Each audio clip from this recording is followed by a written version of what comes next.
Okay.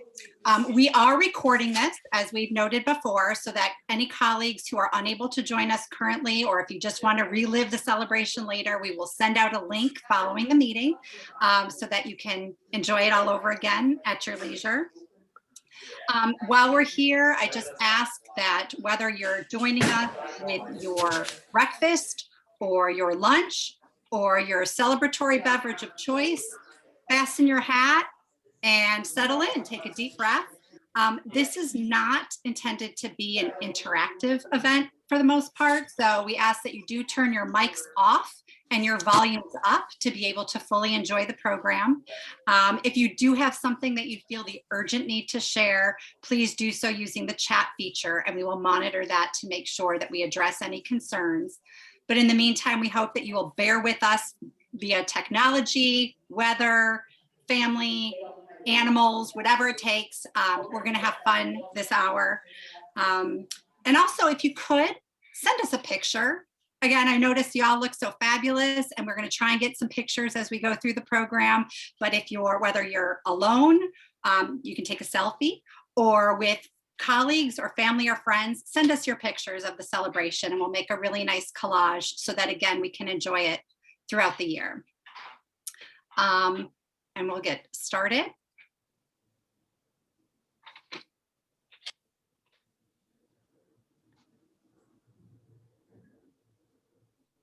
There we go. See. Again, welcome everybody to our first ever remote celebration. Again, we wish we could be in person, but we are in person virtually. And at this time, I am going to introduce a man for whom this is not just a job, but a mission. I'm going to introduce our founder and current president, our enthusiastic and fearless leader, John Dwyer, who will formally open the celebration. Well, thank you, Julie. And it is great in this COVID environment to see so many old friends and obviously the honorees. I want to welcome everyone to our second annual Citizen Science Award celebration. It's almost unbelievable that we've already been through our second award year. I especially want to welcome the CSA honorees, our GAPNet site partners without whom this day would not be possible, and the GAP team, Julie in particular, along with Tori and the many others that have worked so hard on this event to bring this day together. It was truly a team effort. Everything is made more difficult because of COVID. And that is very much the case when it comes to the CSA Awards today. Nevertheless, like everything else this team does, our sites, our honorees, and the GAP team, we have overcome the obstacles associated with COVID, and I believe this is going to be a great event. But let's be clear, and a great event is exactly what the honorees and frankly the thousands of people that participate in Alzheimer's research every year deserve. We have today a group that is unremarkably heroic because people don't acknowledge or know of what you do. So today's honorees deserve our unbounded gratitude in light of the unsung heroism you have demonstrated. You volunteer for trials that require you to brave snow, sleet, dark of night, and now COVID to help either yourself or others maintain their commitments to clinical trials in a disease that desperately needs your participation. And you guys do this month after month, year after year. And in light of where we are in our life stages, you could very well be sitting at home, staying in bed, or chasing a golf ball instead of going down to a clinical trial site to participate in the study. We recognize it, we value it, we thank you, and our community thanks you. UCSA honorees and your brethren in clinical trials are truly heroes. You are the first responders in the fight to find a cure. Thank you for all you do. We thank you for your selfless sacrifice and service to your family and the AD community. Today is your day. We are truly honored to celebrate it with you, and I'm looking forward to seeing today's proceedings. Back to you, Julie. Thank you, John. So our first hats off of the day goes to our GapNet sites. As John mentioned, obviously we could not do any of this without you as well. And some of our GapNet sites sent in a little video to tell us a little bit more about who we are. And we will share that now.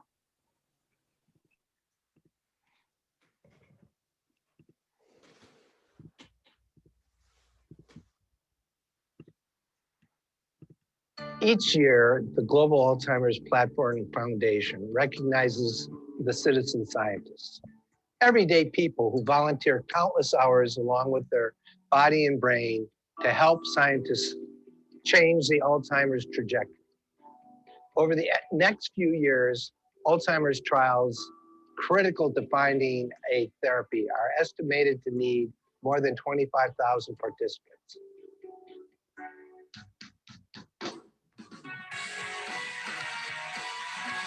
There are over 6 million people in the United States with Alzheimer's disease waiting for a cure. The quickest way to the front of the line is through a clinical trial.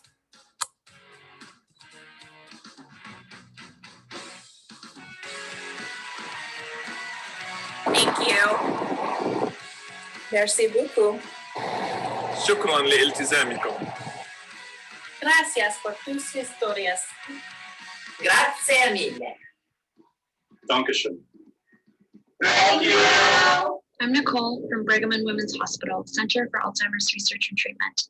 Our team sends our love to all of our volunteers who inspire us every day as we work together to find a cure.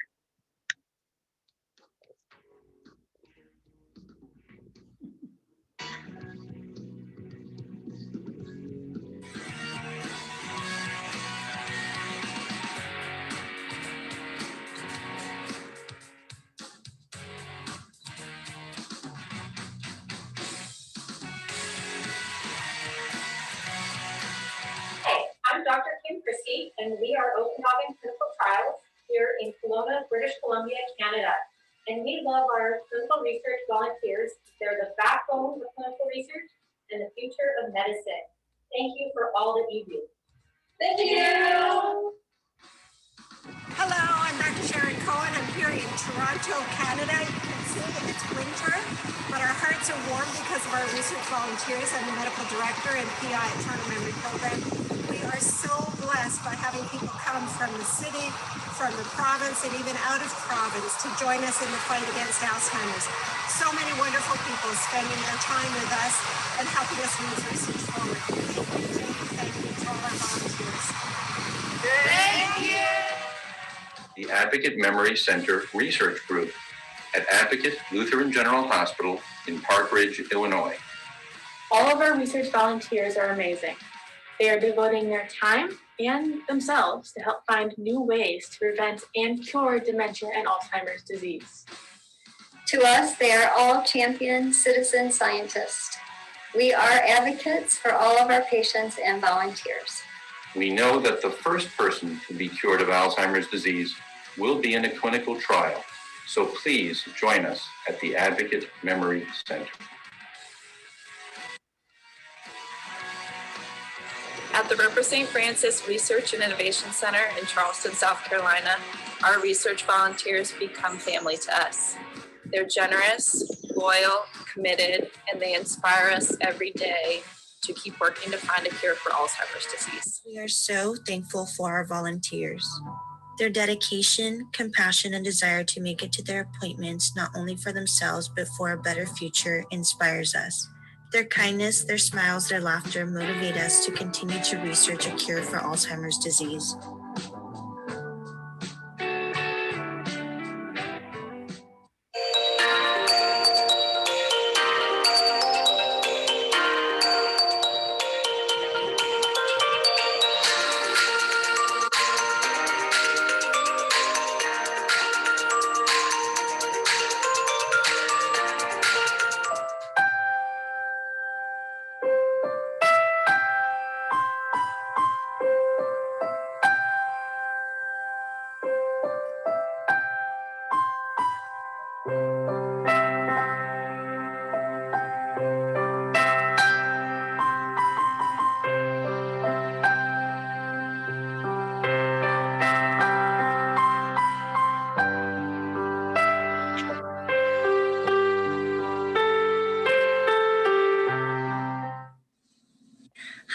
We are Kerwin Medical Center located here in Dallas, Texas.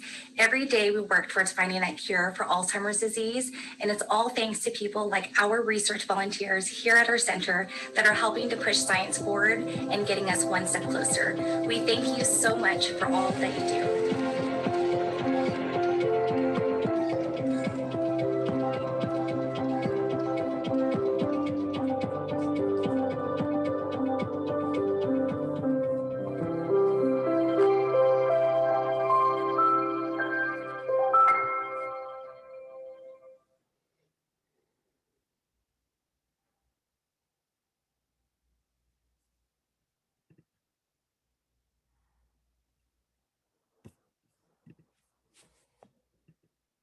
You're on mute, Julie.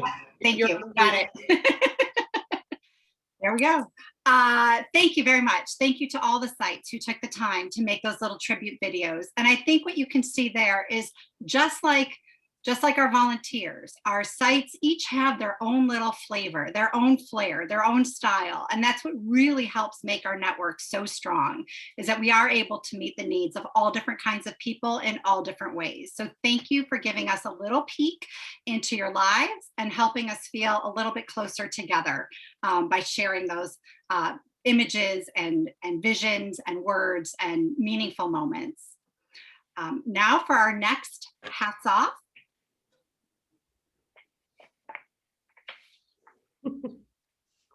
There we go. Hats off to these 32 sites that participated in the Citizen Scientist program, both in 2019 and 2020, from Abington to USF Bird in Florida, across the United States and Canada, 32 sites. We thank you for finding the time to do this.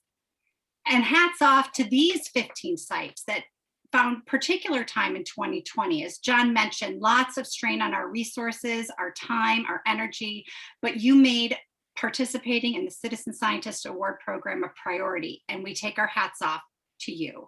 ActiveMed, Advocate, our friends at Rhode Island Hospital, CARD at Brigham and Women's, Clarity, the CRC New Jersey, Great Lakes, GEM, Kerwin, Knight at WashU, Okanagan, and more.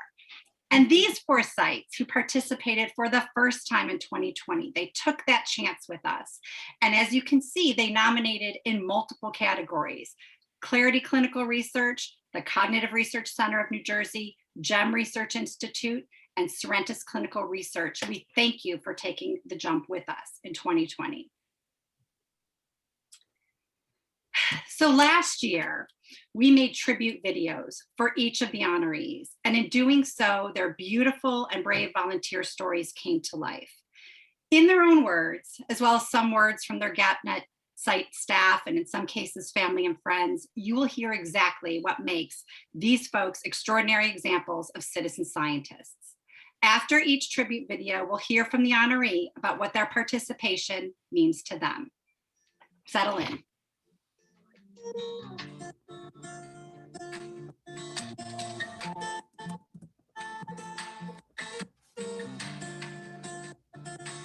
Dr. Lewis has done so many great things in his life. As a physician, taking care of people, offering care to those in need.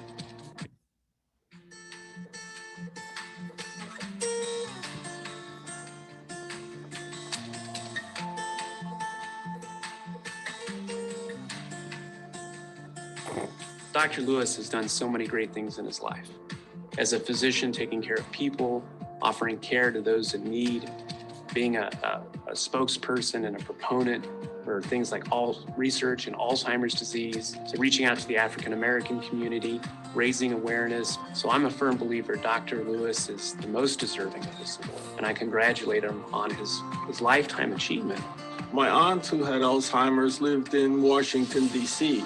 My other cousin on my mother's side had Alzheimer's and died of Alzheimer's. So I knew about the illness and how severe and serious it was.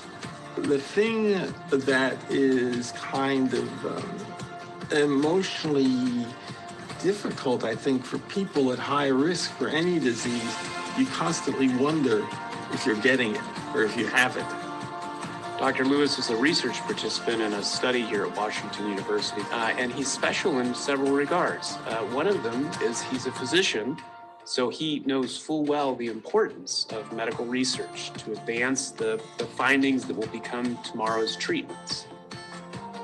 The deciding factor for me was a family history, and also certainly for the study, having a family history and saying, hey, I might be treated, to prevent this.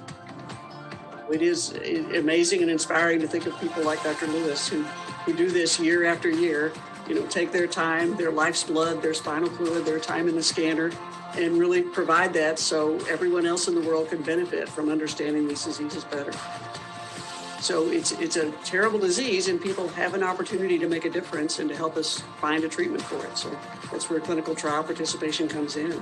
If you or your loved ones can participate in clinical trial research, you could be part of the cure, and that's pretty exciting.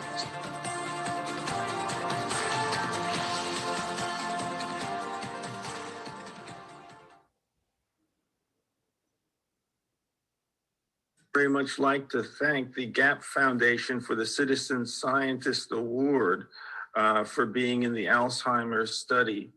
And it's very important for people to be in the studies because they're different ethnic groups, different racial groups, and that's very important because people respond differently to medicines often. And it's a high-risk study. And I have Alzheimer's disease on both sides of my family, my cousin on my mother's side and my aunt on my father's side. And I'm very lucky to find out that I was at high risk. And I really very much appreciate the work of the individuals who were working at the Knight Alzheimer's Disease Center. And I've been in the study for 3 years. We didn't know whether we were getting placebo or the actual drug. And then they opened up the study to give the subjects the drug for another, I believe, another 3 years. And I'm very happy that I am getting the medicine, hopefully to prevent Alzheimer's. So I think I've been very fortunate in that sense. And I think other individuals at high risk should also seek out these research studies to help prevent Alzheimer's disease.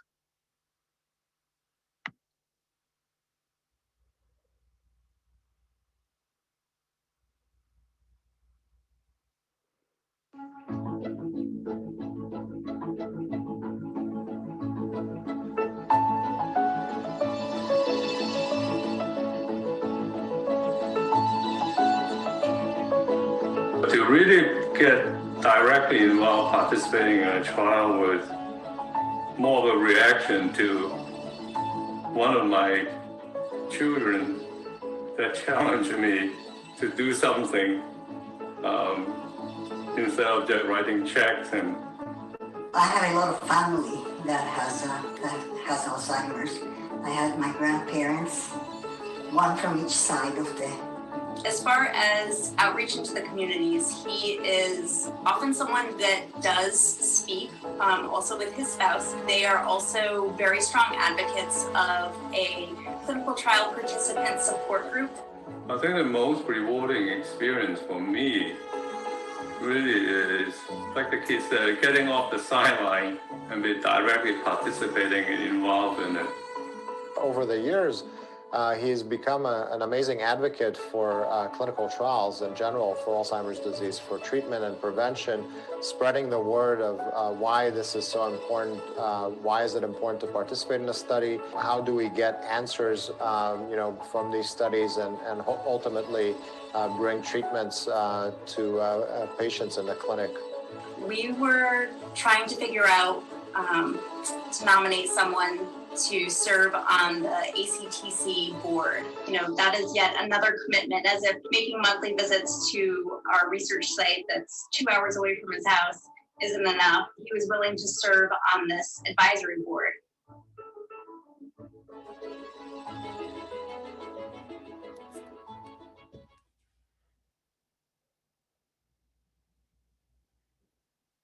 Kenneth Chan. I participate in a research study at the Center for Alzheimer's Research and Treatment in Boston, Massachusetts.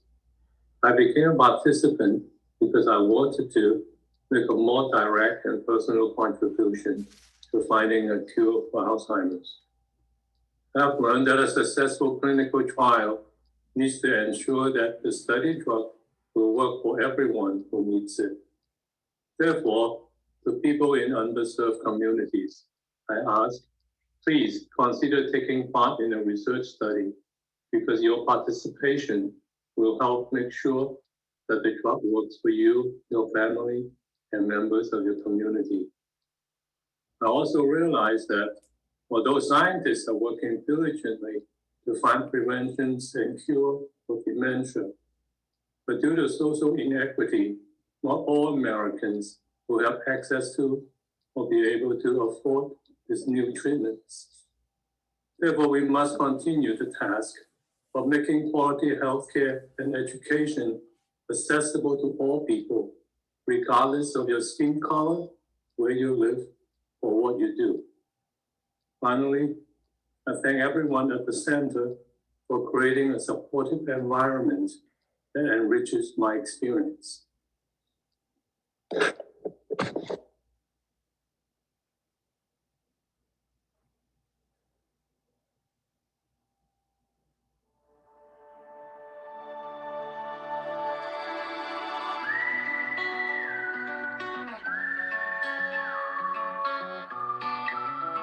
My mom is someone that everyone loves to be around. She's very outgoing, very social.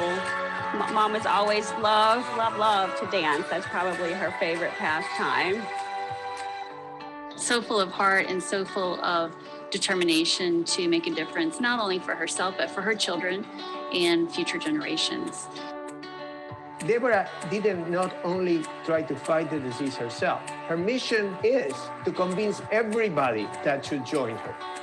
My father had it, and I just remember saying when he had it, I said, I hope I never get this disease. I volunteered for a lot of things because I figured if it wasn't going to help me, then they know to stop trying this one and try something else for somebody else. I've seen my mom be a champion every day because she's fighting for everyone. Our mom started showing signs of this disease when she was 60 years old. The clinical trial gave her purpose. With this disease, you feel completely helpless. You know, the fact that there's no cure, there's no prevention, you really do feel helpless. And we felt that way as a family. Like, what can we do? Seeing her going through those experiences that enrich us and encourage us to continue pushing forward and continuing to do what we do.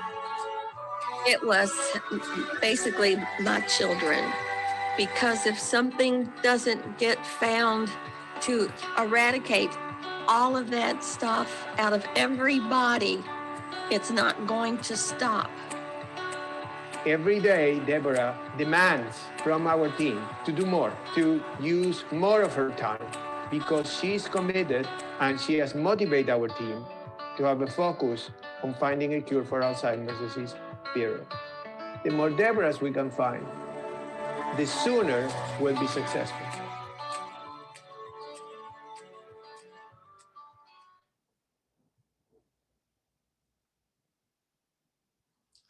We'd like to ask a few questions today, starting with who you all are.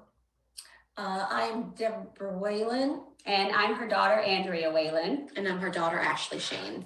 And you are a research volunteer where? In, where was that? Roper St. Francis. Roper St. Francis. It's located in Charleston, South Carolina. Charleston, South Carolina. And a few things that encourage you to be a volunteer? My father passed away of, what is it? Alzheimer's disease. And there's so much need to get everybody in course to make sure that they're seeing everything they can to keep things from like this from starting with your loved ones. What would you say to people who are unsure about volunteering for research trials? I suggest that they go and talk to the people who they can talk to get information, what would be involved.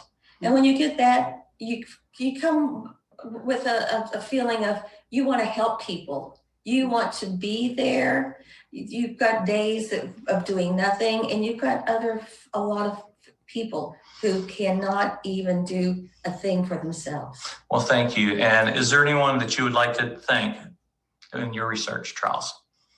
Oh, there's so many. You mentioned you definitely wanted to thank Dr. Menser. Yes, definitely. Dr. Menser.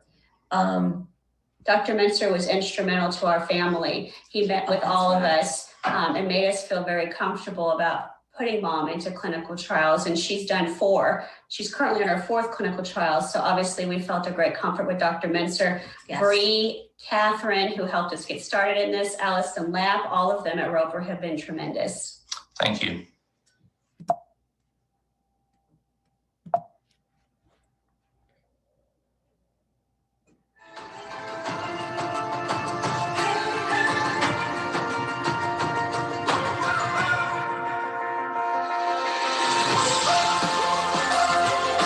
I think I have multiple jobs. Probably the most important is a father or a husband or a son, and then, you know, working for the fire department is something that's been in my family a long time and I find very rewarding. So another aspect that I felt that I could get involved in was as a state representative for the state of Florida. You know, there's over 500,000 people just in the state of Florida that have Alzheimer's disease or dementia. We've created legislation to create a state of Florida Alzheimer's dementia director. Matt is an extremely busy person, being a firefighter as well as a Florida state representative, going back and forth from Tallahassee, doing his day job. Without his commitment and participation to the clinical trial that his mom is in, it would have, of course, been impossible to have her in the trial. So he's a huge advocate for the Alzheimer's community. He's been more and more involved as he's seen what's happening with his mom. And having that firsthand experience is eye-opening, as it would be for anyone. So he's been able to bring that firsthand experience to the people that he works with, in both being at the fire station and going on calls with people who may be affected, and also in the legislature. The hope is that every time we go to a clinical trial or one of our appointments is that, you know, that medication, that infusion she's getting is maybe that's the one that's enough dose. You know, it starts to affect, you know, the Alzheimer's. So, you know, it's just, you're always living for hope and the next day, and you're hoping that it's helping you. And like I say, every time you hope that you're helping yourself, you're going to eventually maybe be helping someone else too. It's always giving you something to reach for.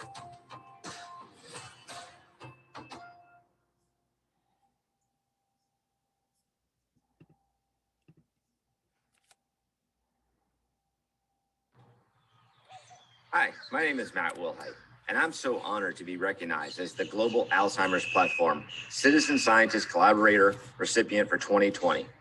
See, my mom and I have about 65 years together in the healthcare field, and with my mom's diagnosis, we recognized that we had to continue trying to help people. And that's what's brought us to GEM Research. And the wonderful doctors and nurses and staff at GEM Research helped us, and they continue to help us as we do clinical trials, because we understand that clinical trials are the way to try and find a cure for these deadly diseases. And so I'm honored to be this recipient for the work that I already know that I needed to do to try and help others. But thank you for everything that you're doing for everyone. Thank you to the patients, the families, the care friends, and everyone out there living with brain disorders. Continue to fight, and we will find a cure together. Wow, right? Thank you so much. And that was the first time that these videos have been seen. So we do hope for our special guests today, Dennis, Collins, Deb, Matt, that we have honored your story and your journey. These videos are now live on our website, so you can watch them over and over again, share them with your friends and family, and you will be seeing them again throughout the year. So again, we thank you. So those were very inspirational and relatable stories, and that brings to mind again our leader. I'm going to turn it back over to John Dwyer, who is also inspirational and relatable, with another hats off and some goal setting for 2021.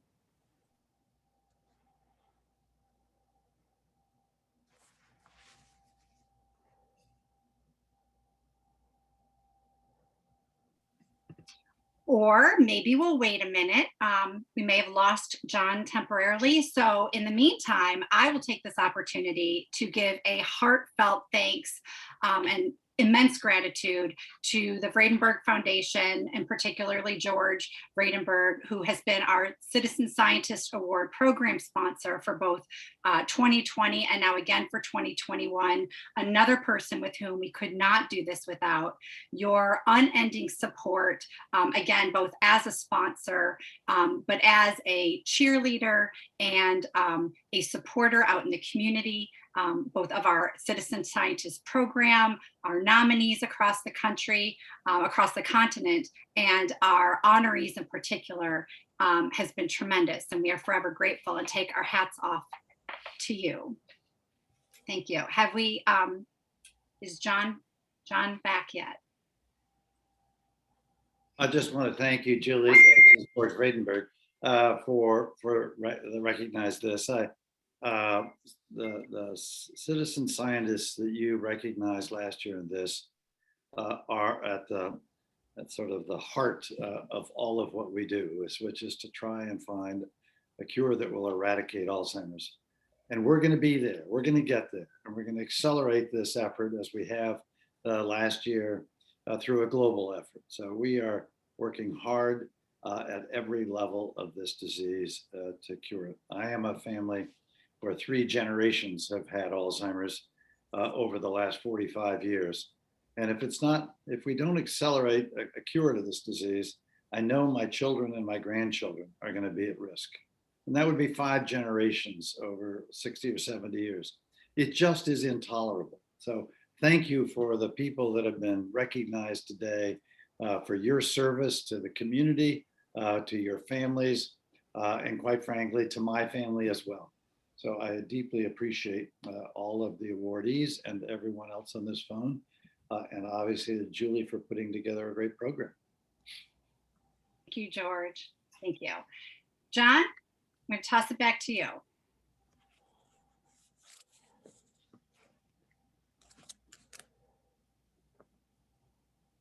With some goals for 2021. Julie, this is Cindy Cordell. John is letting me know he's having some technical difficulties right now. So for some reason, he can't get his sound to work. So if you could read the goals, I think that would be great. We will continue. I will continue to text him and see if we can sort this out. Thank you. Thanks. Thank you. Okay. So we will move forward. And we will come back to John if he's able to join us. I know we're all anxiously waiting to hear from him. Again, our 2021 goals at a high level include obviously increasing participation, and that would include increasing participation from our GATNet sites, of course, and therefore increasing participation in clinical trials for volunteers everywhere. So we know that through this program, we can do both. We want to celebrate diversity. Dennis in his video made a specific and intentional outreach to making sure that treatments and medications are appropriate for everybody. And in order to do so, we need more participation from all kinds of people in trials. So we're going to celebrate, honor, and be intentional about including all people in our trials. We want to share relatable and extraordinary stories. You heard 4 of them today, but we know there are hundreds, thousands more, again, throughout all the work that we do. So let's go back with energy and enthusiasm and go through our volunteer files and find those relatable and extraordinary stories to share. We know that they're there. We know that they can encourage more and more people that meet the other 2 goals, right? To increase participation and celebrate diversity. And again, finding creative ways to celebrate our volunteers, whether it's due to COVID or other restrictions. We're all under different kinds of restrictions. Excuse me. And so trying to find creative ways to celebrate virtually, remotely, in person when we can, that's what we need to do. I'd like to do a special hats off right now, an unexpected one, but we'd like to give a special hats off to our 2018 to 2020 program manager, Tori Pendleton. Tori took this program from the very beginning. And she took a new program and really helped everybody to see the humanity in our volunteers.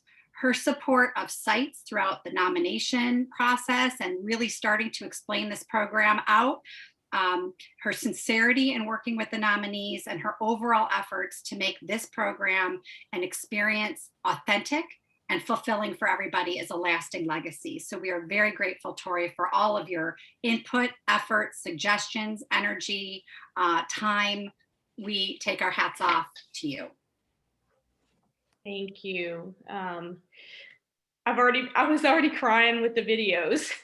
So it's just been such a pleasure to get to know all of the volunteers and the clinical sites. So it's been an amazing experience. I have definitely been way more blessed by their presence than they have been by mine. So I'm very grateful. So thank you, Julie.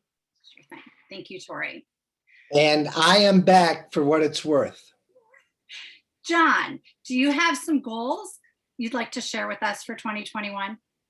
To have everyone vaccinated in the pink of health, to have technology-free events, and to second all the thanks that have already been appropriately delivered to Tori for her leadership and contribution to this program, to my partner and co-founder of GAP, George Vredenberg, for his generous contribution to making this available.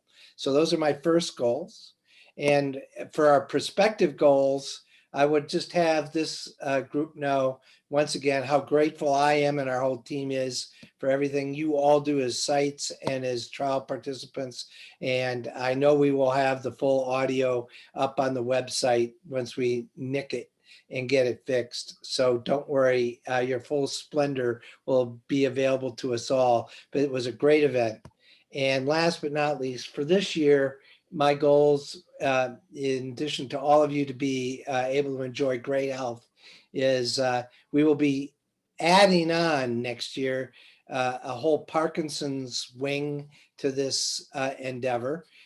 We are undertaking Parkinson's work starting in 2021, along with expanding our Alzheimer's work. Both here in the United States and globally, we'll be doing Alzheimer's work. And finally, you'll be seeing from us, and this is for both the groups that are in clinical trials, the caregivers, and our sites, you will be seeing GAP and this wonderful team working on redesigning clinical trials and providing a better, more effective clinical trial design starting this year to make trials more effective, to be faster, and hopefully discover cures in a very, very near future. So thank you all and look forward to 2021. Cheers to that. Oh, and by the way, a little tip to those of you that don't worry about these things. If you blow on your cup, they don't know whether it's wine or hot tea in your cup. So for those of you that worry about these things. Thank you, John. Always full of wisdom. Yeah. And thinking strategically. For that, we are grateful. So now we're celebrating we're going to continue to celebrate our 2020 honorees throughout the year. But at the same time, we are now making available the 2021 season. Consider this your formal launch. We are ready for you. So as you may know, the Citizen Scientist Program is really a volunteer recognition program with a side of retention and recruitment. So using this, again, is a great way to support your volunteers with an eye to finding new ones and keeping everybody close and involved. Another benefit is the opportunity for earned media. So participating in this program by making nominees from your GapNet site, it makes you eligible for some great earned media. And what we've been able to see is in the past 2 years, sites with whom we've worked have had a 71% increase in their social media engagement. We've had over 36 local stories and op-eds posted that kind of feed that. And these are things, again, we can use throughout the year, whether it's Alzheimer's and Brain Awareness Month, Clinical Trials Awareness Day, Black History Month, Parkinson's Disease Awareness Month. We're looking forward to celebrating those. And these are all ways that we can use these stories intermittently throughout the year, drawing more attention to your GapNet site and our extraordinary volunteers. For those of you who are new or would like a reminder, we have lots of information about how to make nominations, qualifications, all the forms you need on MyGap. If you don't know how to access MyGap, please talk to your GPS liaison or study startup staff person and we can get you in. But there's a site resource toolkit, which again will take you from the beginning to the end, and any required forms. They're right there on MyGap. We're here to help.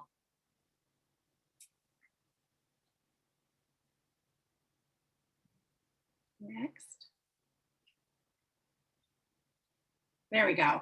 If you have specific questions or you really are brand new and don't know where to start, we are having a specific GapNet webinar in March, on March 23rd, it should be in calendars, where we will literally go over the nomination process step by step. We will answer questions. It will be very comprehensive and specific to your needs. So again, nominations start now. As John mentioned, we welcome our Parkinson's disease volunteers as part of the school. And nominations are open now through April 30th. So start thinking and being creative. We're super excited, to expand the program and really look for all these creative ways. As we wrap up this program today, again, our hats are off to everybody who we couldn't do this without. Our GAP network, all of the volunteers across the country, those we mentioned today and those who they represent, our sponsors, all of our supporters. Together we can do great things. Now, here's the part in the program where if we were all together and it were pre-COVID, I'd ask everybody to get real close together so we could take a group picture. Obviously, that is not possible in the same way now. So I'm going to ask Taylor, to stop sharing. And if you guys could smile for a minute or two while we scroll through and take some screenshots, we would love that. Thank you so much. But really, hats off to all of you. Thank you for spending an hour today with us. We hope it was a relaxing, inspirational, helpful, fun part of your day. It's great to see so many of you. We miss you. So thank you so much. And now we're gonna, feel free to take your own pictures too. And don't forget to send your actual pictures to us. We just love seeing them. So thank you. And a round of applause. Let's do some applause while we do this. Thank you.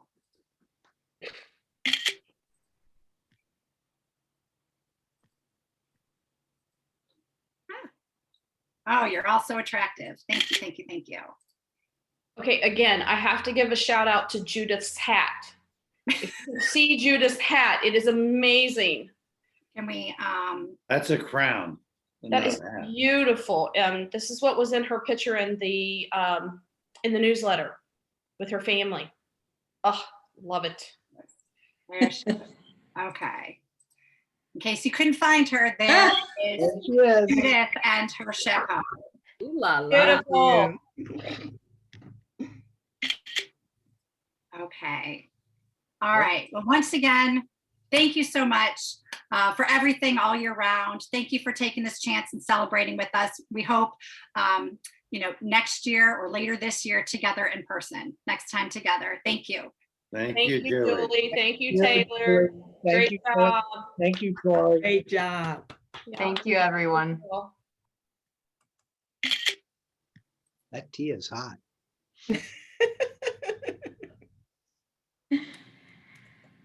Great job, you guys. Well, it's great to see everybody.